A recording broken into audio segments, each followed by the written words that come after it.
This creepypasta is called Arizona. For her birthday, I took my girl Katie to Arizona so we could stay with some friends of hers and spend a few weeks partying and getting crazy and stuff before heading back to school for the year.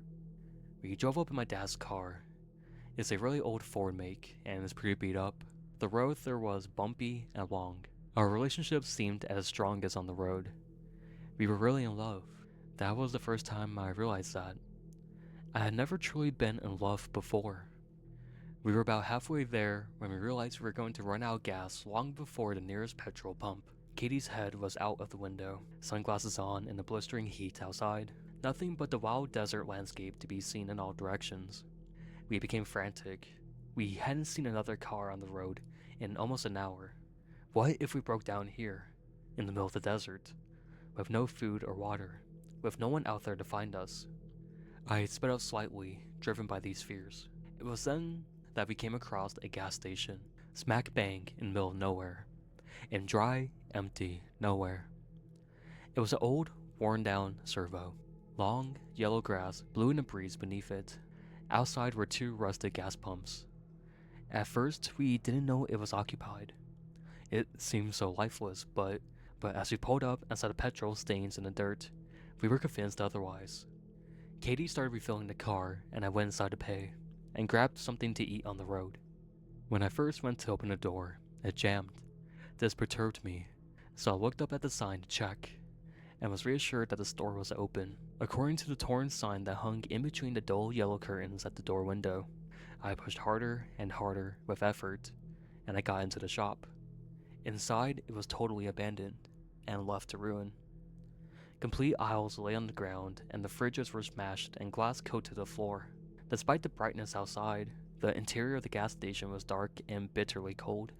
Then there came, from behind me, the quiet weeping like a child's. I felt my heart race. It was coming from the back room. I stepped over the smashed glass pieces and twisted metal remnants on the floor, over where the patches of grass had grown through. I ran my hand along the wall and felt the crisscross of ivy beneath my fingers. It was overgrown. There came the crying again, and now I was facing the back room door. It was directly in front of me. I pushed the door open and it creaked with rust in its joints. Inside, there lay several wooden steps into the basement. It was pitch black and the smell was horrific.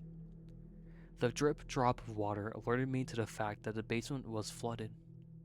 The water was up to my knees. Again, there came the crying, and a small splash in the far corner of the basement. "Hello?" I called out. "Is anyone there?" I started approaching the corner. The smell was horrible, and the cold water eventually got to me. The sobbing was getting louder. In the corner, I swore I saw something move amongst the shadows. "Hello?" I called again. "What's wrong?" I finally reached the corner, still dark. I had to bend down to avoid the pipes, which leaked down my back and trickled down my spine. The figure in front of me was very small and black, hunched over, sobbing quietly, head in his hands. "Why are you down here?" I whispered. Then it stopped moving completely. It was totally still. All noise seemed to cease, but for the quiet dripping of a broken pipe somewhere behind me. I outstretched my arm to touch its tiny shoulder, but it then began to slowly turn in my direction, to look me eye to eye. As its face swiveled around to look into mine, I remember screaming, and swinging my head up in recoil, cracking it on the pipes above. The face was white as a sheet, pale like a hideous, moving mask. The eyes and mouth were completely black holes, huge and widening even as I looked at them. They were so huge, they almost consumed its entire face. As I desperately tried to escape, it splashed towards me at rapid speed, uncurling its long, thin fingers. It was wailing now, staring into me with its huge black eyes. As I scrabbled up the stairs with great difficulty, as I felt my legs begin to give way beneath me, it sprinted out of the water and up the stairs towards me. I slammed the door, flipped the lock, and tore out of the store, into the old Ford. Katie began to laugh at me when she saw me, jeans wet, trembling with sweat soaking my chest, but I grabbed her and screamed at her to drive. For about half an hour, I could barely tell her what happened in the store. She listened and gave me a look of sheer terror. When I finally gave in and told her everything, she pulled the car to the side of the road and began to cry herself. I asked her what was wrong. She said, "I saw something while you were gone. When you were in the store, I was just putting the pump back when I saw this little girl and a man. Her father, I guess." The father stared at me with blank eyes and hanging jaw. But the girl... Oh God, the girl. She was staring straight at me, grinning with this huge smile that stretched so far across her face.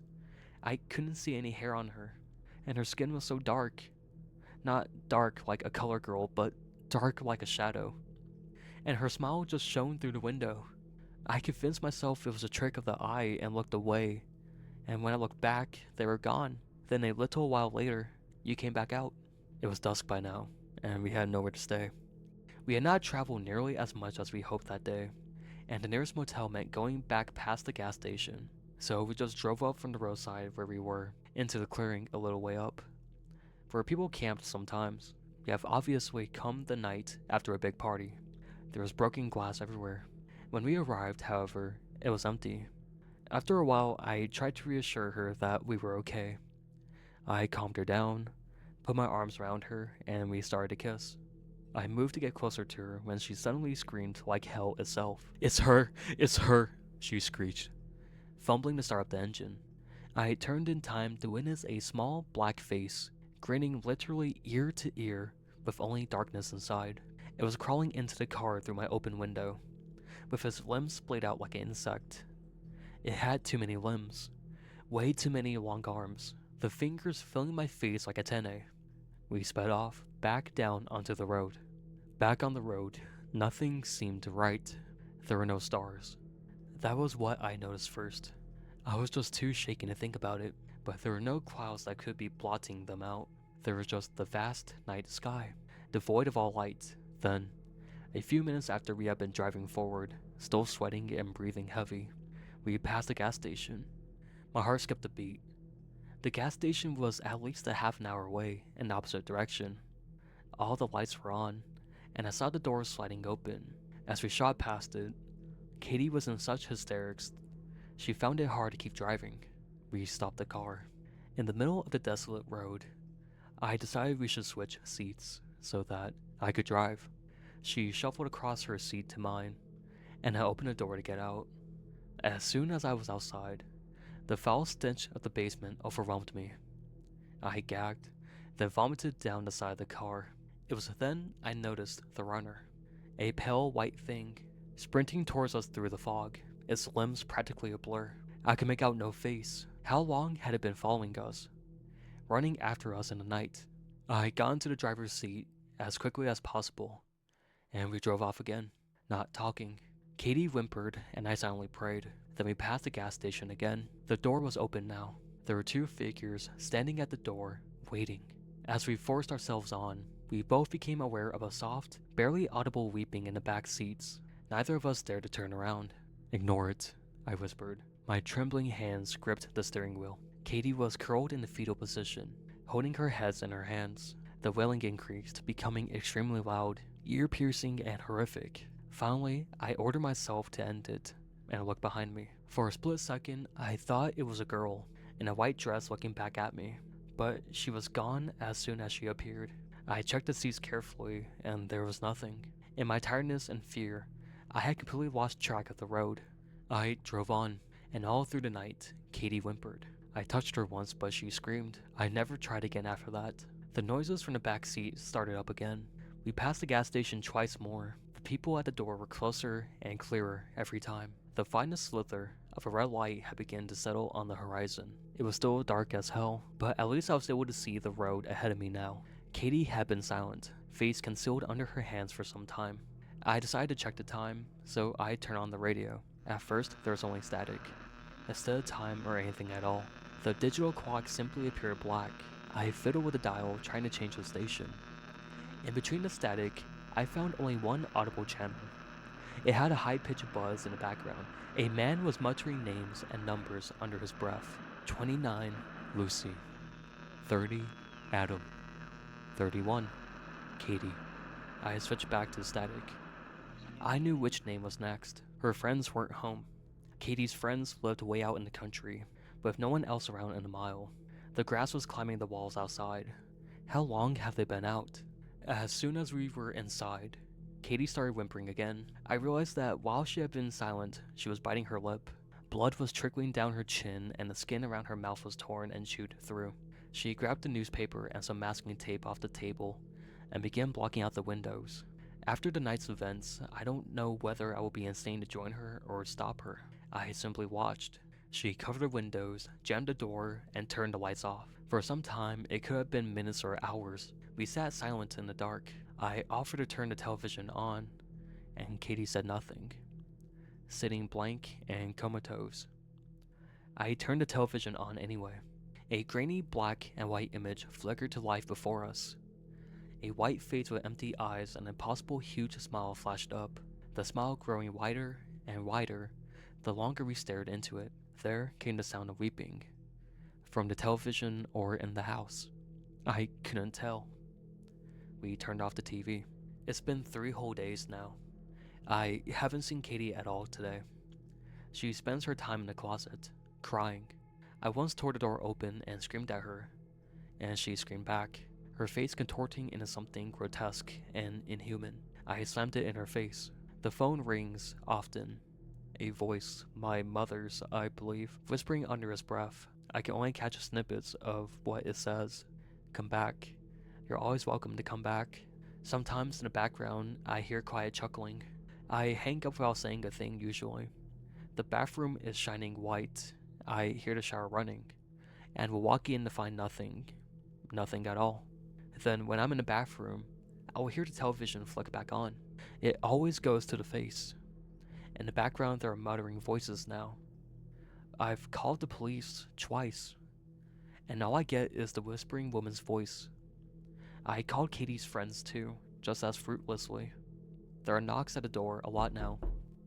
Through the newspaper, on the other side of the window, I see their hands slam against the glass and slide down. They do this for hours on end sometimes.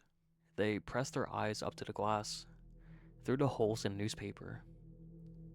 At night, we hear screaming from the guest room. I boarded it up.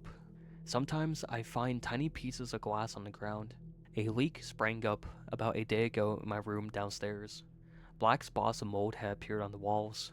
There is a smell throughout the house, seeping in from my room, the odor of decay. I pray. I pray hopelessly, and I swear to God, I wish that I had never gotten out of that car.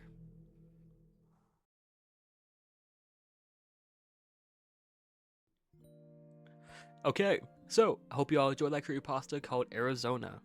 I never heard this creepypasta before, so it was a pleasant read. I actually quite enjoyed it a lot, so hopefully you all enjoyed it as well. I don't really have much else to say. I'm not going to bore you guys with the whole GamerSubs thing anymore because I'm not sponsored by GamerSubs. But hey, if you are from GamerSubs and you're watching this video, hey, hit me up. I am down to have a little sponsor because your boy is broke and, you know, some money my way would be helpful. Outside that, I have nothing else to say. Thank you all so much for clicking on this video. Out of hundreds of creepypastas and hundreds of videos, it means a lot to me, so thank you. And if you enjoy, please leave a like, and if you want to see more, feel free to subscribe. I post 3 times a week, and mostly daily YouTube shorts, it kind of depends. So yeah, if that does interest you, please subscribe. It does help me out. I'm trying to get to 1,000 subscribers at the end of the year. Outside of that, just thank you all so much for watching, and I'll see you all later. Bye everyone.